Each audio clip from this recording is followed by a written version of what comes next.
I started taking a lot of walks in 2020 for some reason, and that led me to explore the Tufts University campus.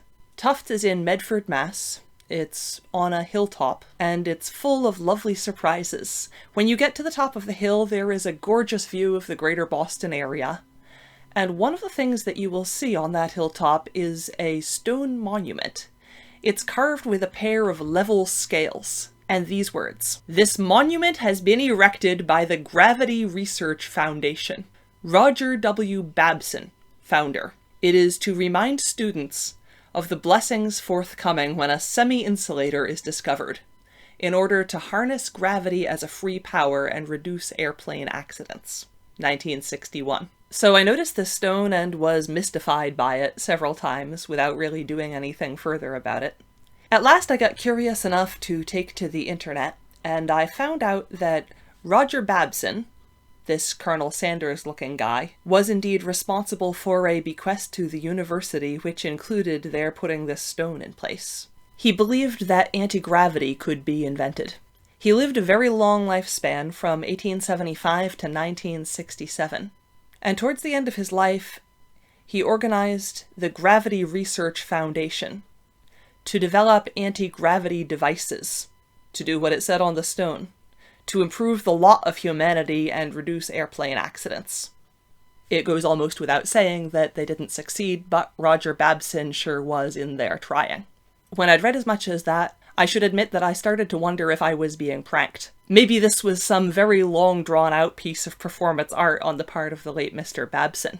I mean, sure, there was a stone marker and it looked legitimate, but anyone with a big budget and a strange sense of humor could commission a weird stone. Bear in mind, this is the same Tufts, except wacky artifacts from donors. That has a building called Barnum Hall to this day because P.T. Barnum was a trustee, and in exchange for receiving a lot of money from Barnum, they named a natural history museum after him, which was populated with a lot of artifacts, including animal remains, that Barnum donated from his personal collection, including a taxidermied elephant named Jumbo. But that's another story. Like Barnum, Roger Babson was a rich man who put a lot of money into higher education. And men with huge budgets can afford to get silly sometimes. So I went through a phase of thinking, ha ha ha, you wacky old prankster, you won't mess with me. Well, listeners, he was not, in fact, messing with me. Roger Babson meant every word. Not only did he think anti-gravity could be invented, he believed that it should be invented, that it was a moral imperative for humans to develop an anti-gravity device, and that it was on him to see that this went forward within his lifetime. It was his responsibility to fight gravity and overcome it, because he hated gravity. He blamed it for death, illness, accidents, injuries, ills and woes of humanity. And in particular, he blamed it for two personal tragedies that happened to his loved ones over his life. This is about to get less funny really quickly, and I wanted to warn you in advance. Babson was born and grew up in Gloucester, Massachusetts. When he was a little boy, his older sister Edith drowned while swimming. Much later in life, he wrote about it, and his exact words were these: "Yes, they say she was drowned, but the fact is that through temporary paralysis or some other cause, she was a good swimmer. She was unable to fight gravity, which came up and seized her like a dragon and brought her to the bottom. There she smothered and died from lack of oxygen."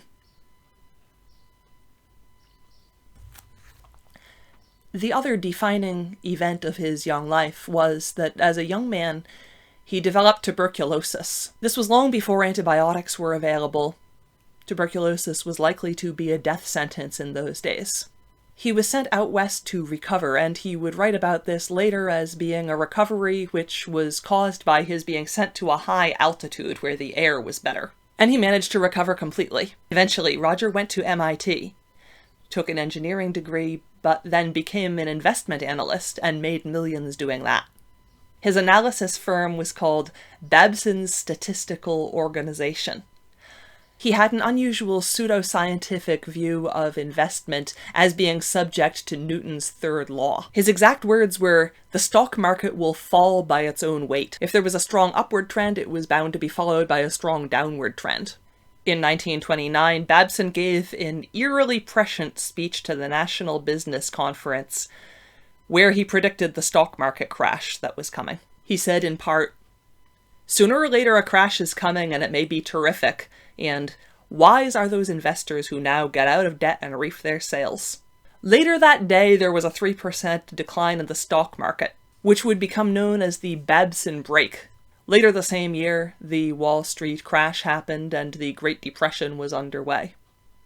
As Babson got richer and more renowned, he moved into philanthropy and higher education. In 1919, he'd just moved out of his old house into a bigger, nicer one, and he used the old building to found what became Babson College. There was a class of 27 students in the first year, and it was hyper-focused on preparing them for the real world of business.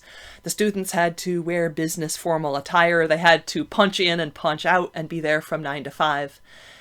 And the teachers were in large part business associates of Babson's who had real-world experience that they could pass on to the young men in the classes. It was an all-male school. They eventually, after 51 years as a college, they did go co-ed, I should admit.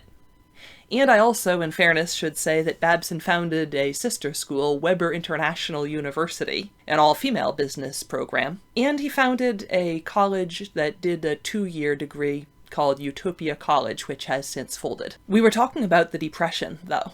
Babson got really weird about philanthropy during the Great Depression. Remember, he's from Gloucester. There is in Gloucester an area called Dogtown. It's inland from what's now the city of Gloucester, and it's a ghost town, in effect, in the woods. In the early colonial days, there was a good-sized town there, but the town centre moved due to economic pressures and the changing shape of transportation and a lot of other factors. By Babson's lifetime, it was a series of cellar holes and the very decrepit remains of former homes out in the woods, arranged around an area of waste ground and regrowing forest that's known to this day as Dogtown Common. In Babson's lifetime, as now, it was a lovely second-growth forest, as they refer to it. There are walking trails that used to be the roads that led to and through Dogtown. And also, this being New England, there are a number of large granite boulders just sitting out there in the woods because they were brought by glaciers during the last ice age and remained when the glaciers receded. Babson was fascinated with the Dogtown area. He considered himself a local historian, and he catalogued the cellar holes remaining out in the woods, and even published a small guide to Dogtown for the curious. Then he created what I can only describe as a gigantic outdoor art project, and for this he employed local stonecutters, who were seeing a lot of unemployment because it was the Depression. He hired them to go out in the woods and carve inspirational sayings on the boulders. You can go there and see them to this day.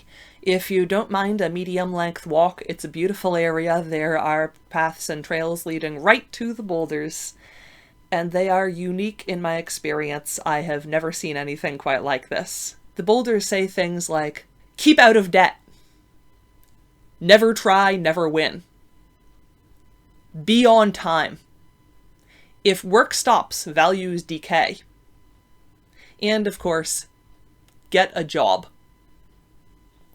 He described this art project in his autobiography by saying, "I am really trying to write a simple book with words carved in stone instead of on printed paper." In our era, at least, it's a tradition for passers-by to leave coins propped on the raised letters of "Keep out of debt." So, Roger Babson, successful, rich, odd in his personal interests, extraordinarily good at predicting the stock market to the point where it looks like a supernatural ability, smug and patronizing about other people's financial situations, but also genuinely wants to do good in the world and is actively seeking out ways to do so. He ran for President of the United States in 1940 on the Prohibition Party ticket and lost to FDR. He patented an early form of parking meter that relied on power from the battery of the car parked in the space, but it never got off the ground enough to be widely developed. But What about gravity? Well, the story is going to get sad again. Most of Babson's life he pushed aside the idea of gravity research in favor of other things. But in 1947, when he was getting older, a horrifying tragedy happened to another one of his loved ones, and again he blamed gravity. His grandson Michael drowned. Michael was 17 years old. He was out with a party on a boat in Lake Winnipesaukee, and a woman fell overboard. Michael jumped in to save her. What actually happened in the end was that the woman survived and Michael drowned, in a way that his body was lost and not recovered from the lake until days later. Babson was heartbroken, obviously.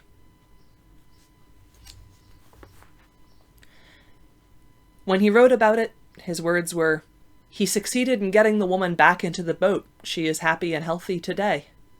But that dragon gravity came up and snatched Michael. He was so exhausted he couldn't fight this force which pulled him to the bottom. In fact, it was 5 days before his body was found." For the second time, gravity had killed someone Babson loved. He became increasingly focused on gravity in his grief after Michael's death. Around this time, he wrote his essay, Gravity, Our Enemy Number One. His goals were defeating the force of gravity in order to prevent tragedies, deaths, disasters, and difficulties, and harnessing gravity in order to create anti-gravity devices. He saw gravity as a potential source of free power, which could be harnessed if we only knew how to do it. Remember, Babson's a businessman. He's not a scientist, and he is self-aware enough to know he is not a scientist. Even if his work takes inspiration from scientific concepts, he's not the one who's going to develop the anti-gravity devices. He's going to have to seek out the people to do that, and make sure they have funding. So this becomes the goal of his life. He has money and obsession on his side. Within a year of Michael's death, Babson has 3 people on his team in the US Patent Office scrutinizing all of the patent applications that come in looking for good ideas on anti-gravity devices. He would say, "The investigators were constantly on the watch for any machine, alloy, chemical, or formula which directly relates to the harnessing of gravity." Even this wasn't enough. He wanted to recruit the most brilliant minds alive and set them to work on developing the devices and concepts that would fight gravity. So, he started the Gravity Research Foundation. He had special requirements. It had to be a good long way from the Boston area in case World War III broke out and Boston was nuked. He started his decision-making process in a very pragmatic way. Got a map, located Boston, drew a 60-mile radius circle around Boston, and then only considered towns that were outside that circle. That led him to settle on New Boston, New Hampshire, a small town with a population of about 900 people at that point. He immediately bought a lot of houses up there, some of which were intended for the Gravity Research Foundation headquarters and operating site, and others may just have been a real estate investment in case there was a world war and an atomic bombing of Boston. If that sounds alarmist to you, remember, by the time he's creating the Gravity Research Foundation, there have been 2 world wars so far, and in the second one, the US has flown planes to drop atomic bombs on cities and other countries to destroy them. That had all just happened. This is 1947 when Babson really gets going on the Gravity Research Foundation, and at that point it didn't seem at all unlikely that we would have another world war sooner rather than later, and that the atomic strikes would happen in the US this time. I know I'm taking a playful tone here, but I don't think it's all that silly for a layman to believe that anti-gravity could be a possibility. A lot of other things would have sounded impossible at the time, and I only accept them because I'm used to them. I don't have a very clear idea of how they work. When Babson was a child, the polio vaccine didn't exist. There was no medical cure for tuberculosis. Those were developed in his adulthood. He was a child. Planes didn't exist. Cars didn't exist. By the time Babson was old in 1967, Yuri Gagarin had been to space. The US president was calling for his country to develop a space program that would put a man on the moon. Why shouldn't Babson call for the defeat of gravity? With that said, I'm not sure that anyone other than Babson thought that the work of the Gravity Research Foundation was going to lead to precious, irreplaceable developments for the progress of humanity. Most of the buildings were never used. Most of them were allowed to stand empty, and they became dilapidated in some cases because no one was keeping them up. Babson spent about 15 years towards the end of his life nurturing the Gravity Research Foundation in New Boston. The headquarters were in a former farmhouse on Route 13. He hired some local people to do administrative work for him. By and large, I get the impression Babson alienated the locals. It does seem rude to buy up lots of property in a small town, squat on it indefinitely, while also praising how wonderful the town is going to be as a refuge and a real estate investment for people from Boston. However, the locals who worked with Babson had high opinions of him and his ideals. I'm indebted to the Nashua Telegraph writer David Brooks, who in 1998 interviewed Babson's former employees, and to the New Boston Historical Society for reproducing his article on their website. Robert Bailey was one of those people. He was 94 when he was interviewed. He had been a school principal, but before that he was the director of research for the foundation in 1949 and 1950. All those decades later, he said that Babson was a genius. His quote was, "He was very nice with me, very democratic, but it was hard for him to connect sometimes." Another local resident was Yvonne Gomez, who worked for the foundation for a couple of years doing secretarial work. By this point, the foundation had a syndicated newspaper column, which had a dedicated readership which had been drawn in by Babson's work as an investment analyst. Eventually, Gomez got sick of answering mail all day and went back to her factory job. She remembered Babson as being kind but unusual. Another local former employee of the foundation, Marion French, said, "He was a visionary and people have a hard time accepting that sometimes." I'm guessing, but it seems to me that they all sound slightly uncomfortable. I would surmise Babson was a really uncomfortable person to be around in some ways at this time in his life. It seems like he was taking the concept of developing anti-gravity completely seriously, while most of the other people involved seem to at least have had a sense of humor about it. The foundation had 3 major activities. One was hold an annual conference. Another was maintain a library of resources on gravity. And a third was run an annual essay contest for research into gravity. Robert Bailey helped organize the conferences, which drew around 75 people at their height and lasted around a week.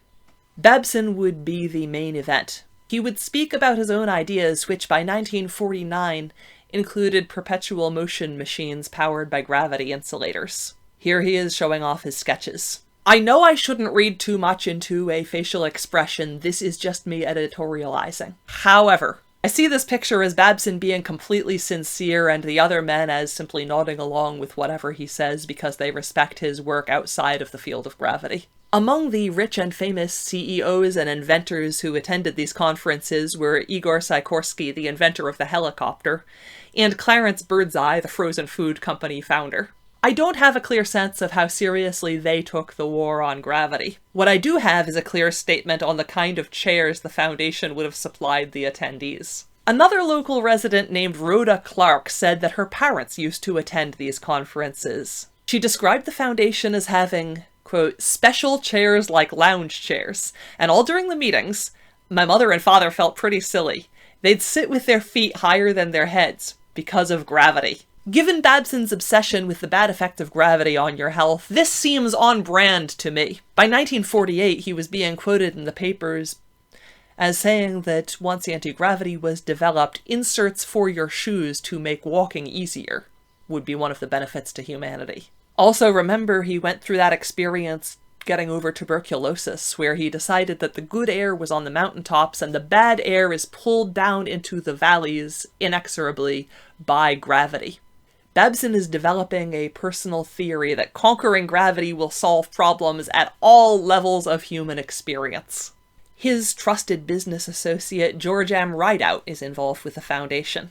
Rideout's already president of the investment advisory company that Babson founded, known as Babson's Reports. Rideout becomes the Gravity Research Foundation director.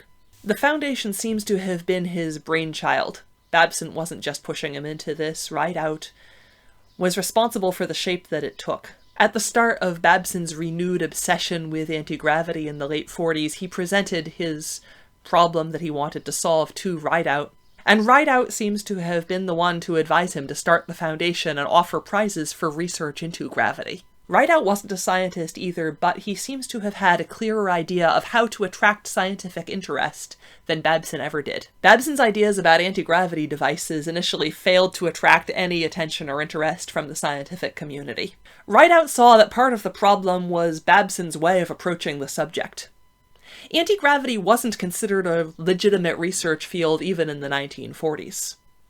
Even aside from that, Babson's vision was obsessive, combative, and goal-oriented.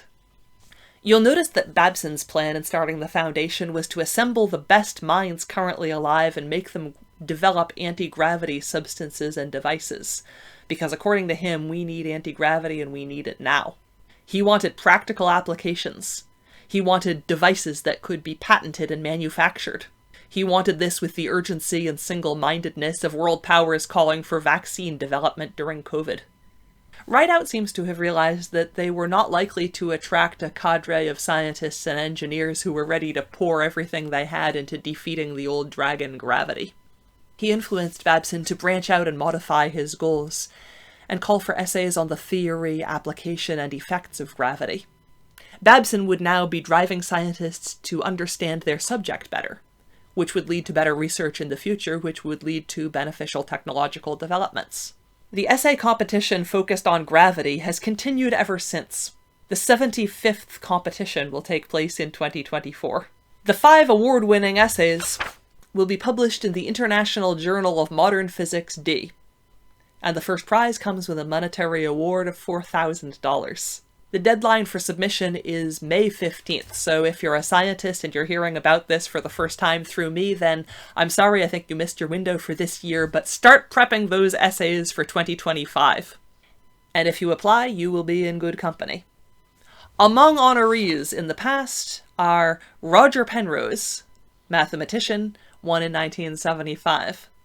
George Smoot, astrophysicist, won in 1993. And Stephen Hawking, theoretical physicist/cosmologist, who won in 1971.